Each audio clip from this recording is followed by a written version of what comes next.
Est-ce que Hugues, vous avez un projet, des projets dans l'avenir justement sur le chocolat qui vous avez envie de mener ou... Les idées, c'est une idée par jour, demandez à Marc. Il n'y a pas une journée où j'ai pas une idée. Ouais. Là, on est sur une approche de développement. Donc, en octobre, on met nos 30 origines avec 3 niveaux de qualité de chocolat.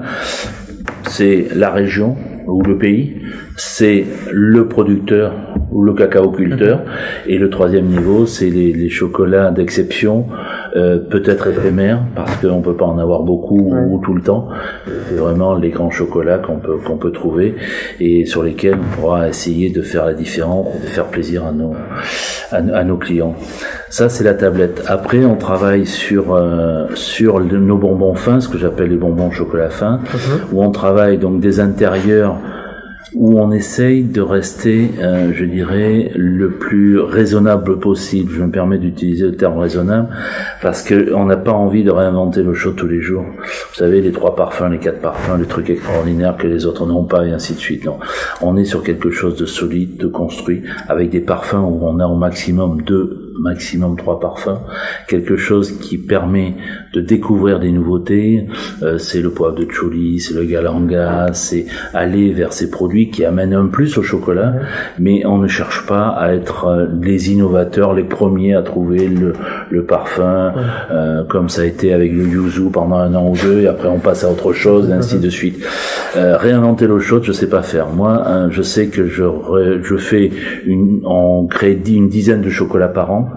On en met 5 ou 6 à la gamme d'automne, on en met 5 ou 6 à la gamme de printemps, et on fait tourner nos gammes régulièrement pour que nos clients trouvent de nouveaux produits, de nouvelles saveurs, de nouveaux mariages, et en même temps qu'ils puissent s'appuyer aussi sur ceux qu'ils aiment et qu'ils puissent retrouver aussi nos cœurs menthe, nos pralinés, ainsi de suite.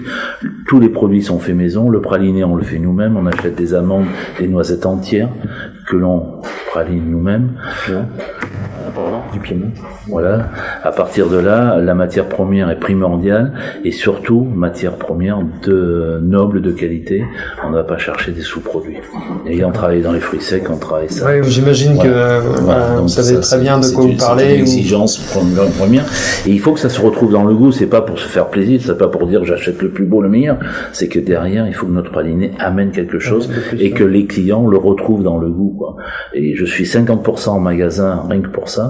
Parce que je suis pas un technique, je suis pas un pâtissier de formation, mais j'ai fait une école de commerce qui me permet de voir comment on peut vendre, comment on peut mettre en avant et comment on peut recueillir du client ce qu'il a envie de goûter, de savoir et comment il reconnaît la qualité. Voilà.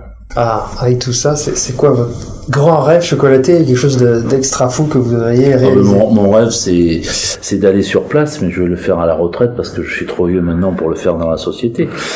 C'est d'aller sur place, aller voir des producteurs et que sur chacune de mes tablettes, il y a la photo du producteur et que le producteur goûte nos produits comme nous, on peut découvrir son environnement. C'est cette liaison, c'est cette chaîne, c'est cette filière, parce que j'ai toujours travaillé dans les filières agricoles de qualité, c'est cette filière humaine où il y a 19 opérations à ne pas rater, avec 3 métiers à savoir faire, que sont la production, la transformation couverturier et l'artisan qui sublime ce chocolat, quoi. Mais qui ne fait pas le chocolat, c'est pas lui la qualité du chocolat, ce n'est que la finalité de la qualité que le producteur a bien voulu nous produire. Voilà. Okay. Voilà. Donc mon rêve c'est ça, on est à mi-chemin pour le moment. Et donc on n'a pas les moyens d'aller jusqu'au bout de ce rêve. Après on est en train d'imaginer des gammes de produits qui vont être un peu plus spécifiques et qui vont nous permettre, au-delà des bonbons que l'on fait, faire des spécialités qui s'appuieront à la fois sur un chocolat que l'on aura sélectionné et que l'on va marier dans 4 familles que seront les fruités, que seront les pralinés avec des fruits secs, que seront la part des anges, c'est des spiritueux, voilà, et le dernier, c'est les ganaches pur chocolat, quoi. Voilà. Et on a sorti en avant-première depuis 2 ou 3 ans, on a sorti un produit qui s'appelle le palais fin. On n'a rien inventé. Il y en a à Paris qui le font, ou même en Belgique. On l'a fait à notre manière, c'est-à-dire que c'est un petit carré 2 cm et demi sur 2 cm et demi, une épaisseur de 4 mm, pas plus. Et j'ai pensé à ce produit en pensant au foie gras. Quand on mange un morceau de foie gras, s'il est gros, s'il est gras, il est pas. Si on prend une petite noisette de foie gras et que le foie gras est très bon, ça éclate en bouche. Donc ce que je veux, c'est qu'avec 4 grammes de chocolat, on ait une explosion en bouche d'un parfum merveilleux.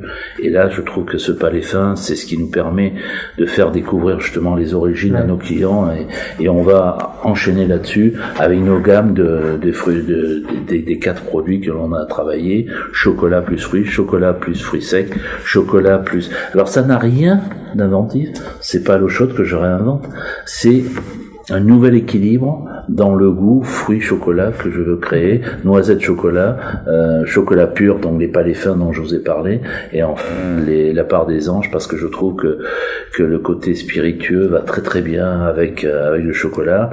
D'ailleurs, on a dernièrement développé une ganache coulante au whisky Black Mountain, qui est un whisky qui a été inventé dans le Tarn, donc régional, qui fait que c'est vraiment un grand délice, une grande finesse. Alors justement, c'est quoi votre chocolat préféré? Moi personnellement, oui, personnellement. Non, celui que je fais souvent goûter, c'est pas celui que je préfère, mais je le fais souvent goûter, c'est le cœur menthe. C'est une petite ganache avec simplement un goût de menthe fraîche. Quand quelqu'un rentre dans un magasin et me dit j'aime pas la menthe, je l'oblige à goûter mon chocolat, parce que je lui dis vous n'aimez pas l'arôme After Eight, mais vous pouvez aimer autre chose comme menthe, et à 80% je gagne là-dessus. Quand on va acheter le petit bouquet de menthe fraîche chez André, qui est notre fournisseur de menthe sur le marché des Carmes à Toulouse, et que toutes les semaines on fabrique notre petit cœur à la menthe, et qu'il a le goût de la menthe fraîche, ça n'a pas de prix, ça. C'est un goût extraordinaire. C'est pour ça que je réinvente pas l'eau chaude. Après, on fait du Kalanga, on fait du poivre de Choligny, on fait plein de choses.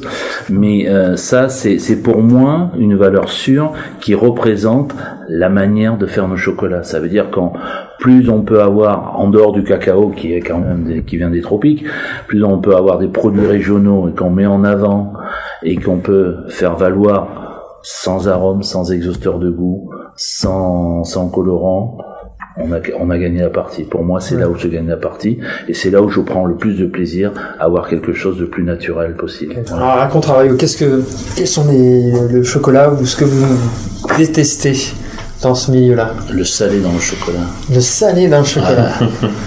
J'exècre ça par goût personnel, et je considère que ça ne met pas en avant la qualité du chocolat. Okay. Le chocolat au saucisson, au chèvre, j'en passe, et des meilleurs. C'est ça, ce que j'appelle réinventer l'eau chaude, ça. En termes de goût pur, je suis désolé, salé du chocolat, c'est pas bon. Voilà. Ouais, non mais ça n'a pas de jugement. Je vous pose la question justement. Ça m'énerve, vous voyez. Oh, on le sent là. Ouais. Non, mais vouloir refaire le monde en permanence. Chaque fois que l'homme est allé contre nature, chaque fois il s'est fracassé sur le mur. Parlons de la vache folle, voilà. D'accord ? N'allons pas contre nature. Non, parfait. Un petit chocolat avec un petit morille derrière, c'est extraordinaire. On a une boisson, on a un petit producteur qui nous a amené le Quercy des îles. Il faut le faire, le Quercy des îles. Déjà, comme nom, en marketing, plus mauvais, je meurs. Mais c'est quand même un petit jus de raisin de Chasselas avec un peu de rhum, parce qu'il était allé à Martinique, il a fait ce mariage.